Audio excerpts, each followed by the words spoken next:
শুনছো? কই গো, শুনছো? এই ঘরে শুধু আমি একাই চিল্লিয়ে যাই, কেউ শোনে না। কই শুনছো? কই শুনছো? কোথায় মরে গেলে? কি আমাকে মরে গেলে বললে? না না, কখনোই না। আমি তোমাকে মরে গেলে বলবো কেন? আমি বলতে চাইছি মনুষ্যত্ব মরে যাচ্ছে। আজকের সময়ে না কারো বাবা আছে, না কারো মা আছে, না কারো ভাই আছে, না কারো বোন আছে। কলিযুগ চলছে না? তো তুমি এতক্ষণ কি করছিলে? ইনস্টাগ্রাম দেখছিলাম, তুমি ডিস্টার্ব করে দিলে। তুমি সারাদিন ইনস্টাগ্রাম ফেসবুক দেখবে, আর আমি কিছু বললেই বলবে আহ আহ আহ আহ তু তু তু তু আহ। আবার তোমরা ঝগড়া শুরু করে দিলে। আমি একটু শান্তিতে বসলেই তোমরা ঝগড়া শুরু করে দাও। এইটুকু ভাববো না যে এটা তোমাদের বাচ্চার মাথার উপর কেমন প্রভাব পড়ে। বেশ, আচ্ছা বলো, খাবার তৈরি করেছো? না। তুমি খাবার বানাওনি? না।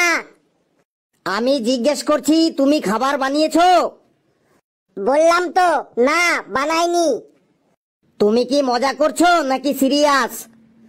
আমি মজা করছি না, আমি সিরিয়াসই বলছি। আমি খাবার বানাইনি আর বানাবো না। Very good. আমার এমনিতেই মজা পছন্দ হয় না। আবার দুজনা ঝগড়া করতে লেগে গেলে। খাবার বানায়নি তার মানে খাবার বাইরে থেকে এনেছে, জোম্যাটো সুইগি এইসব থেকে খাবার এনেছে। একদমই না, আমি বাইরের খাবার একদমই খাই না। আমি আমার হেলথের উপর খুব ধ্যান দিই। নিজের হেলথের উপর তো ভালোই ধ্যান দাও, তাহলে আমার হেলথের উপর কে ধ্যান দেবে? সকাল থেকে কিছুই খাইনি, আমার পেটে একদম সুসো দৌড়াদৌড়ি করছে। তাহলে ছুঁচো মারা ওষুধ খেয়ে নাও, এনে দেবো ছুঁচো মারা ওষুধ, ঘরে আছে। ওই ওষুধ খেলে তো আমি মরে যাব। তুমি কি পাগল হয়ে গেছো? কিছুই হবে না, খেয়ে নাও। বেশি বকবক না করে বলো, খাবার কে বানাবে? তোমাকে আমি বিয়ে করেছি কেন?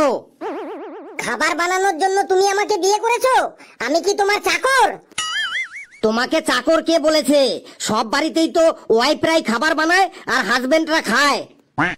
অনেক বাড়িতে হাজবেন্ডরাও খাবার বানাতে হেল্প করে। তুমি আমাকে কিচেনে কখনো হেল্প করেছো আমাকে?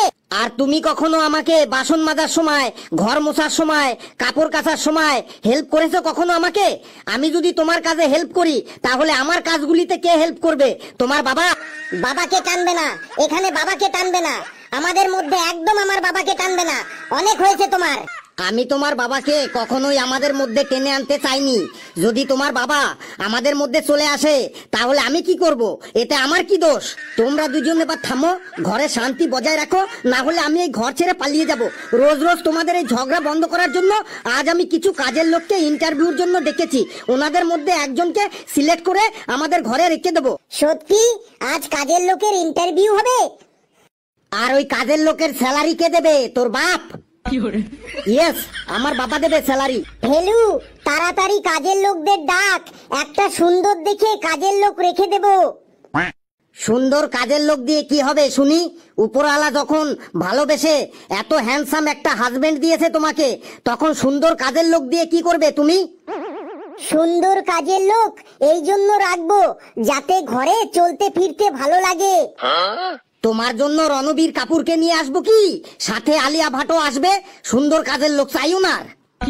কাজের লোক নিয়ে ঝগড়া এবার বন্ধ করো। আর যারা ইন্টারভিউ দিতে আসবে তাদের মধ্যে থেকে চয়েস করে একজনকে রেখে দেবো। এখনো আসছে না কেন ওরা? দাঁড়াও, ফোন করছি। কি হলো ফেলু? কি হলো ফেলু ইয়ার? ঘরে কোনো প্রবলেম চলছে? আজ স্কুলে আসলি না কেন ইয়ার? শান্ত হ ঘেট্টু, শান্ত হ। আগে বল, তুই এত হন্তদন্ত হয়ে এসেছিস কেন? আরে ইয়ার, তুই আজ স্কুলে যাসনি? এখন যখন তোদের বাড়ির সামনে দিয়ে আমি যাচ্ছিলাম, দেখছি তোদের বাড়ির সামনে ভিড় জমে আছে। আমি ভাবলাম তোদের বাড়িতে কিছু হয়ে গেছে, তাই আমি খুব ভয় পেয়ে গেছি। কি হয়েছে বল? বাড়ির সামনে ভিড় কেন? ওরা কারা? আরে টেনশন নিস না, আমাদের বাড়িতে খাবার তৈরি করার জন্য ডেইলি ডেইলি ঝামেলা হয়, তাই আজকে আমি কিছু কাজের লোককে ডেকেছি আমাদের বাড়িতে রাখার জন্য। ওরা ইন্টারভিউ দেওয়ার জন্য বাইরে দাঁড়িয়ে আছে। ঘরে রান্না করার জন্য কাজের লোক দরকার, তো আঙ্কেল এক কাজ করুন, ফেলুকে বিয়ে দিয়ে দিন। বেশ বাবা মা, তোমরা পাশের ঘরে চলে যাও, এবার আমি ইন্টারভিউ শুরু করব।